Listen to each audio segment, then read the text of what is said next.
The Security Service of Ukraine released new footage from Operation Spiderweb, Kyiv's daring mass drone strike against 4 Russian military airfields on June 1st. The video shows the flight path of a first-person view drone from the moment it takes off from the roof of a modular building to the moment it strikes a Russian TU-22 M3 strategic bomber at the Belaya Air Base in Siberia.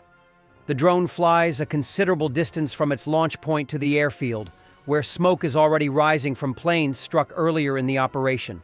The video shows a previously hit Russian aircraft engulfed in flames.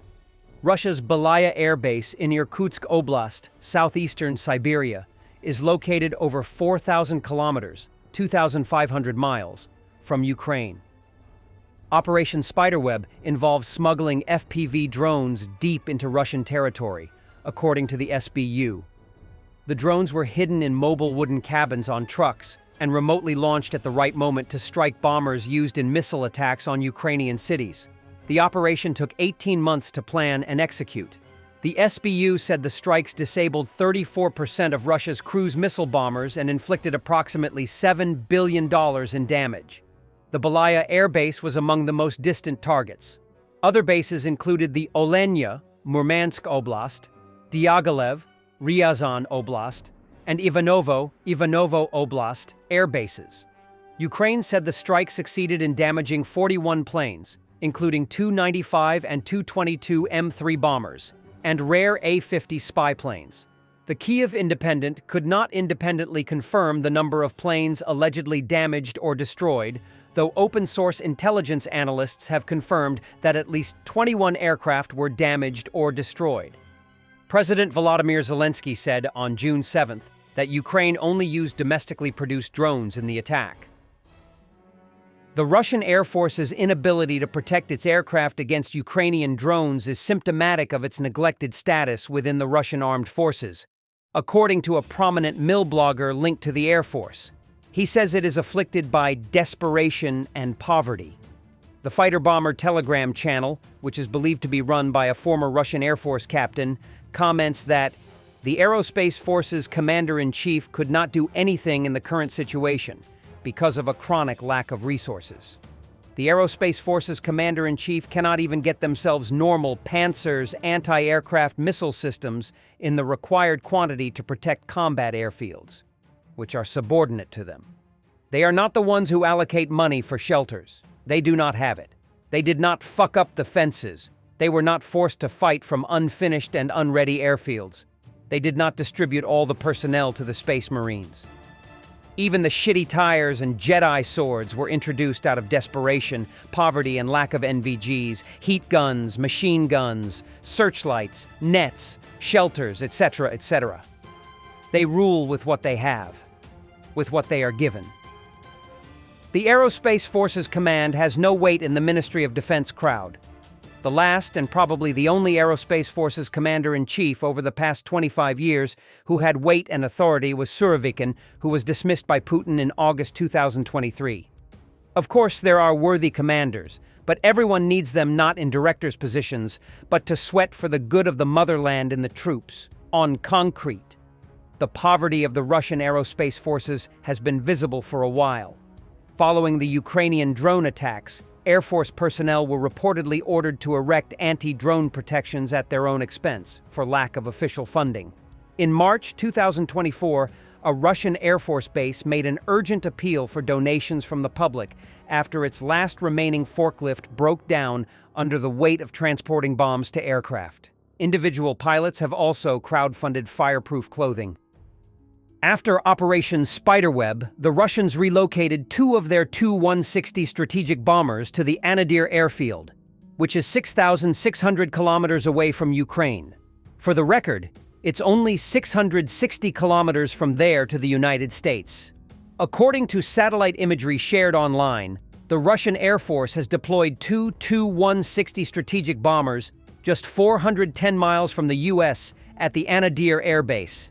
Analysts suggest this move aims to protect these assets. Recall that on June 1st, the Ukrainian armed forces launched a massive drone strike on several Russian air bases hosting Russian bombers. According to recent claims, at least 13 Tu-22 M3 and two 95 bombers were destroyed, with others damaged as a result of this attack. No Tu-160 bombers were affected, as we reported earlier this week. In Russia's far eastern reaches, amidst the harsh landscape of the Chukotka Peninsula, lies the Anadyr Air Base, a remote but critical component of Russia's military strategy. The Anadyr Air Base, also known as Ugolny, was established during the Cold War as part of the Soviet defense network against the U.S. Located in the Chukotka Autonomous Okrug. The base is isolated from the rest of Russia. With no road connections, access is possible only by air or sea. This isolation, while a logistical challenge, now proves to be a strategic advantage. According to analysts, the lack of ground infrastructure makes the base practically impervious to land-based attacks or sabotage, such as those carried out by Ukrainian drones in other regions. During the Soviet era, Anadyr served as a platform for strategic bombers and reconnaissance aircraft tasked with monitoring U.S. military activity in Alaska. Today, the base, part of Russia's Aerospace Forces, VKS, continues to support heavy aircraft like the Tu-160, Tu-95, and Tu-22M, thanks to its modernized runway. Anadyr is not just a temporary hideout. The base is a key element of Russia's strategy to control the Arctic, a region growing in importance due to its resources and new maritime routes. Its proximity to the U.S. makes it ideal for surveillance and potential operations on NATO's northeastern flank. At the same time, its distance from major theaters of military operations shields it from direct threats. Logistics, however, remain a challenge. Supplying the base relies on air and sea transport, which limits its operational flexibility. Nevertheless, the modernized infrastructure allows it to accommodate heavy aircraft, and its natural isolation makes it a difficult target for enemy forces. Following the attacks in Operation Spiderweb, Russian authorities intensified truck inspections in other regions to prevent the transport of drones or other weapons to military sites. This reflects heightened concern in Moscow, especially after Ukrainian strikes exposed the vulnerability of Russian air bases. The deployment of the Tu-160s to Anadyr signals that Russia is prepared to leverage its geographic advantages to protect its strategic assets. The international community, particularly the U.S., is closely monitoring these actions. The deployment of bombers near Alaska could be interpreted as a show of force, but also as a desperate move in the context of Russia's losses in Ukraine. For now, there are no reports of escalation in the region, but Anadyr remains under scrutiny as a potential flashpoint. The Tu-160 is a Russian strategic bomber known in Russia as the White Swan and by NATO as Blackjack.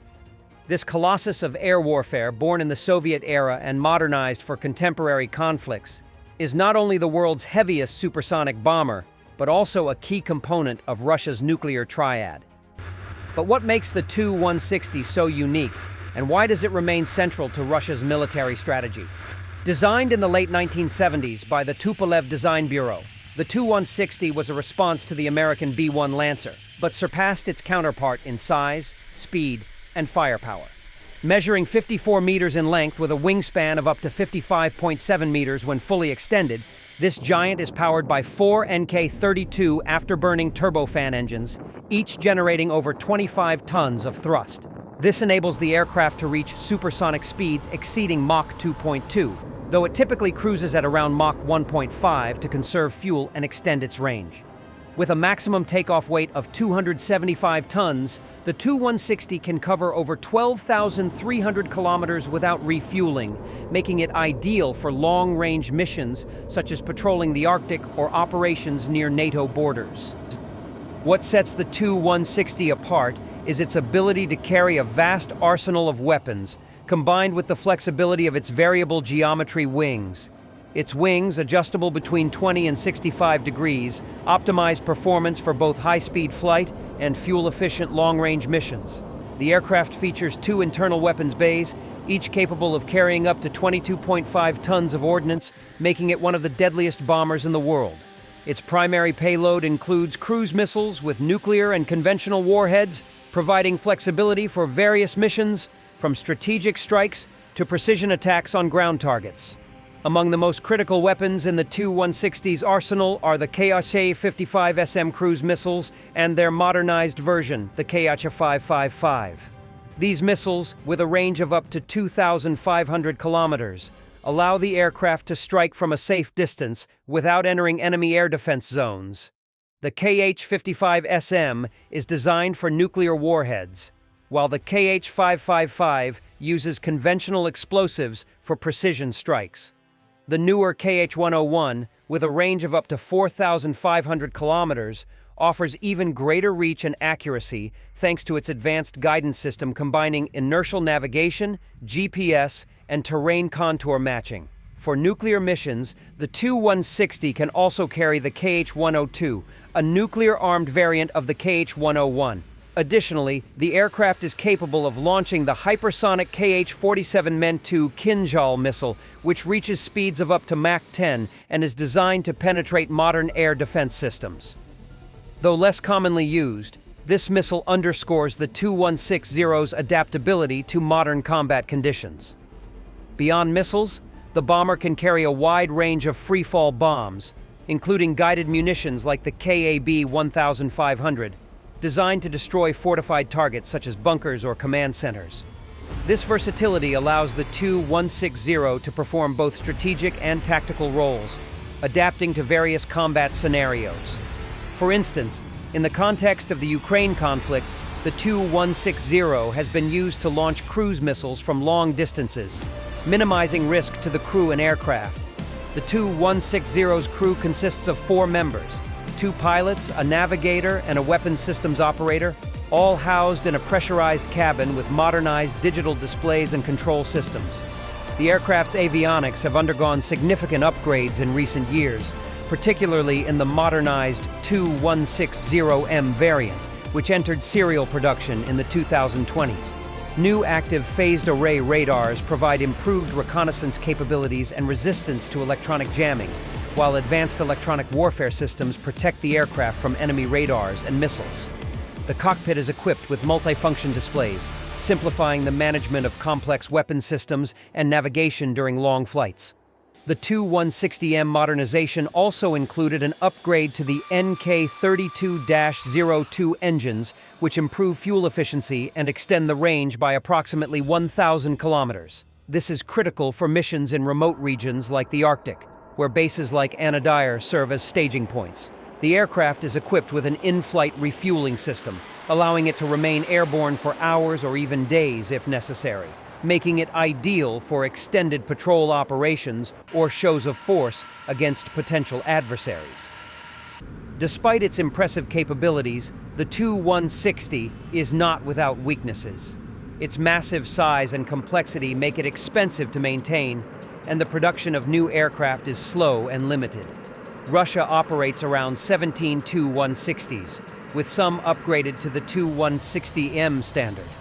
This small number underscores the importance of each aircraft, explaining why Russia chose to relocate some to Anadyr following the Ukrainian attacks in 2025.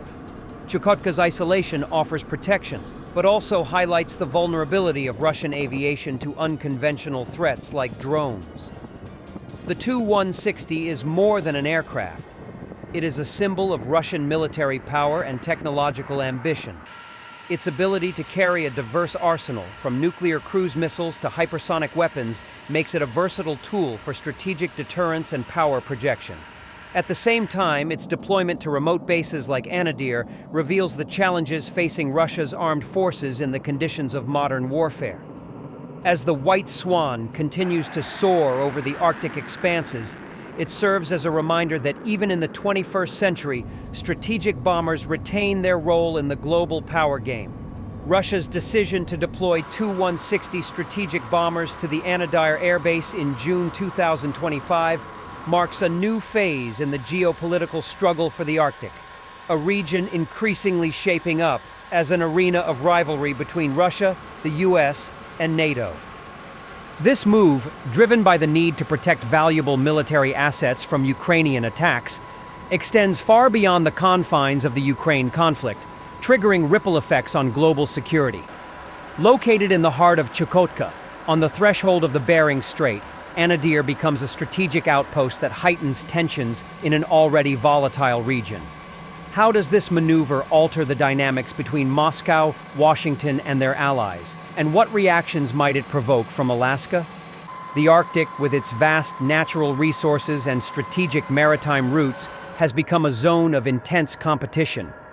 For Russia, which relies on the region for economic and military purposes, Anadyr is not just a remote base but a key to asserting regional dominance. The deployment of the Tu-160, an aircraft capable of delivering long-range strikes with precision and nuclear weapons, sends a signal to the West that Moscow is prepared to defend its Arctic interests by all means. This move comes at a time when Russia is accelerating the militarization of the region, expanding radar networks and air defense systems to counter NATO's growing presence. It also reflects the Kremlin's confidence that Chukotka's remoteness provides security for its strategic assets, while simultaneously raising the stakes in a region where every action is interpreted as a challenge. For the U.S., the presence of Tu-160s so close to Alaska is a provocation that demands a careful response. Alaska, with its military bases like Elmendorf, Richardson, and Eielson, is a critical component of the U.S. defense architecture in the Arctic. These bases already host F-22 and F-35 fighters, as well as early warning systems monitoring Russian activity across the Bering Strait. The appearance of the Tu-160s in Anadyr is likely to prompt Washington to intensify its patrols in the region, increasing the frequency of air and naval exercises. This could include deploying additional forces to Alaska, or even activating joint operations with Canada, which also has interests in the Arctic. Such actions, however, risk escalating tensions, creating a vicious cycle of military demonstrations that could destabilize the region. NATO, for its part, faces a dilemma.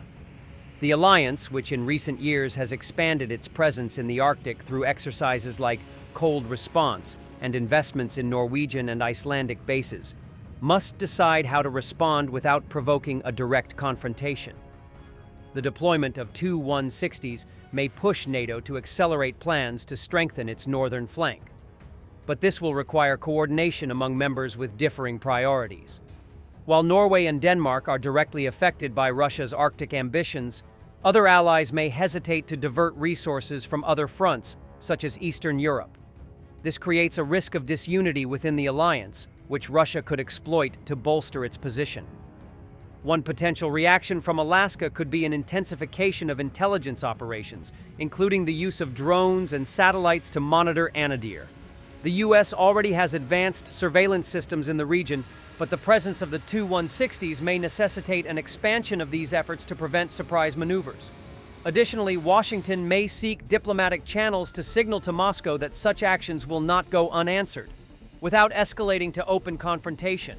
This could involve public statements or an increased presence of US B-52 or B-1B bombers near Russia's Arctic borders. The broader geopolitical implications of this move extend beyond bilateral relations.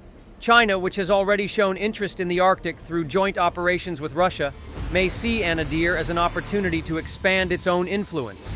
This would complicate the dynamics for the US and NATO, as they would need to address potential coordination between Moscow and Beijing in the region.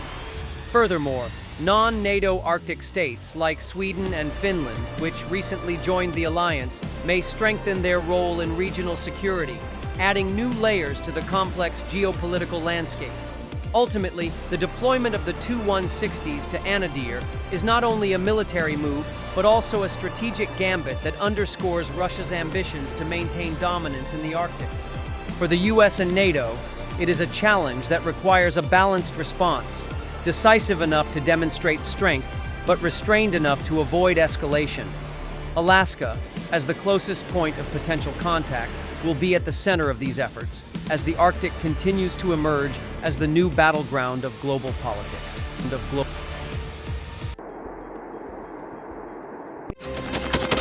Thanks for watching, and don't forget to subscribe. Also, if you want to support Warthog Defense, please become our member and get early access to new videos, exclusive members-only videos, and become administrator in comment section. The membership link is in the description. Every day. We had a guy last week, it's 6 rescues in 6 days. You know, he's doing the job every day.